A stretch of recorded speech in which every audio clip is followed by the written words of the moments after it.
మరి ఇది త్యాగం అందామా, దర్శకుడు యొక్క ఛాందసపు ఆలోచన అందామా? ఇది కొత్త ఐడియా అనుకుని అతను తీశాడో మనకు అర్థం కాదు. ఎక్కడైనా న్యాచురల్గా పెద్దల యొక్క విషయాల్ని పిల్లలు తిరస్కరిస్తుంటారు.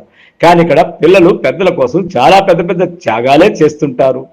జన్మనిచ్చి పెంచి పెద్ద చేసిన తల్లిదండ్రుల పట్ల కృతజ్ఞత, గౌరవము, ప్రేమను చూపించడం అంటే యువతరం తమ హృదయాన్ని చంపుకొని బతకడమేనని దర్శకుడిలో ఓ విశాలమైన బలమైన భావన ఉంది.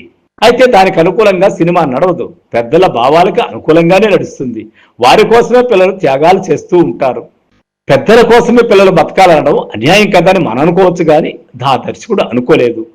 పెద్దవాళ్ల అభిప్రాయాలకు విలువ ఇవ్వటం అంటే జీవితాన్ని పరిమళభరితం చేసే అంతరంగ భావోద్వేగాలను చిదిమేసుకోవడమే కదా అని మనం అనుకున్నా దర్శకుడు అనుకోలేదు. హీరోయిన్ శుద్ధికి కార్తీక్ అనిత అని ఇద్దరు బాల్య స్నేహితులు ఉంటారు. వీళ్ళ కార్తీక్ అనితను ప్రేమిస్తాడు కూడా. కానీ అనిత తమ ఇంట్లో ఒప్పుకోరని, అందువల్ల తనని ప్రేమించే విషయాన్ని మర్చిపోమని కార్తీక్ కి తెగేసి చెబుతుంది.